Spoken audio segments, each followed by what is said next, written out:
Salut au miel de tomate. Salut au miel de tomate, indéterminé. La variété a été sélectionnée en Russie en 1999 et inscrite au registre national des résultats de sélection en 2004. Il est conseillé de planter les tomates dans des serres. Caractéristiques et description de la variété de tomate One Salut. Le buisson atteint une hauteur de 1,8 m, un grand nombre de beaux enfants peuvent pousser au bas de la tige.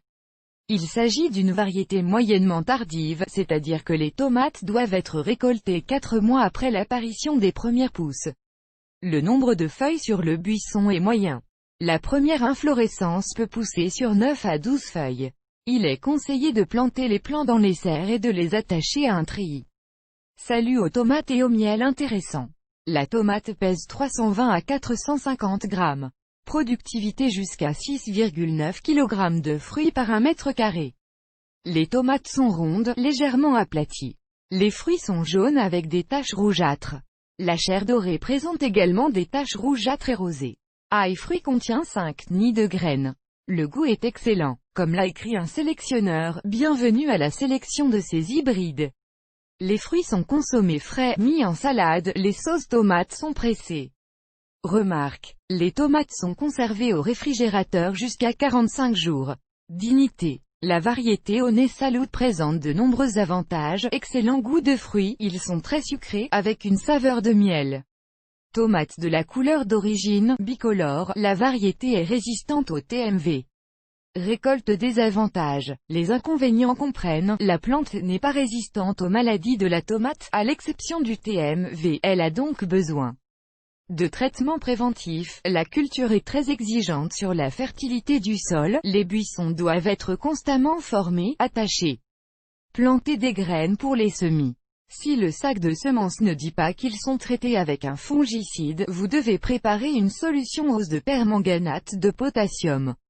Versez les graines dans une étamine, placez-les dans du permanganate de potassium pendant une demi-heure, rincez et séchez un peu. Semis. Si l'emballage indique que les graines sont désinfectées, vous devez les verser dans de l'eau ordinaire pendant plusieurs heures. Remarque. Les graines peuvent être semées dans des gobelets en plastique, de petits pots de tourbe ou une boîte commune. Posez de l'argile expansée sur le fond avec une couche de 2 cm, puis étalez le mélange de terre, renversez abondamment avec de l'eau. Ensuite, saupoudrez les graines à une distance de 4 cm. Saupoudrez ensuite d'une couche de terre de 1 cm, couvrez le récipient d'un film, placez la plantation dans un endroit chaud et lumineux. Chaque jour, il est nécessaire de soulever le film pour ventiler les cultures, humidifier le sol s'il s'assèche. Lorsque les pousses apparaissent, vous devez retirer le film. Lorsque de vraies feuilles apparaissent sur chaque plant, elles plongent dans des conteneurs séparés. Transplantation en extérieur et soin des plantes. La croissance des semis dans la maison prend 65 à 70 jours, puis ils doivent être transplantés dans une serre. La date limite est le 15 mai environ. Il est nécessaire de creuser des trous, en observant un retrait de 40 cm. Laissez une distance de 60 cm entre les rangées importants. Il est nécessaire de former un buisson en 2 tiges.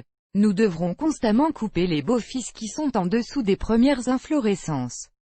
Lorsque 4 à 6 inflorescences poussent sur la tige, pincez son sommet.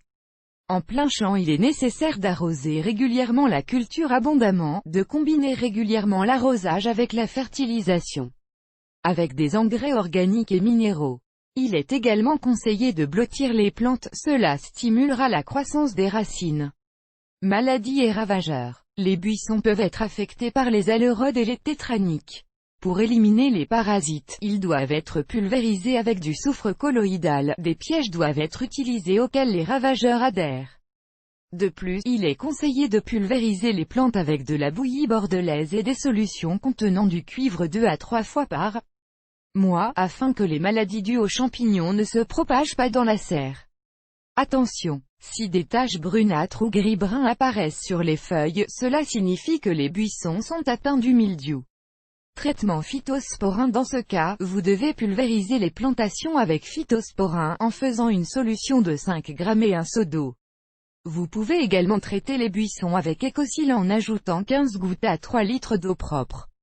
Le feu d'artifice au miel de tomate plaira aux jardiniers avec ses fruits bicolores inhabituels, au goût sucré agréable.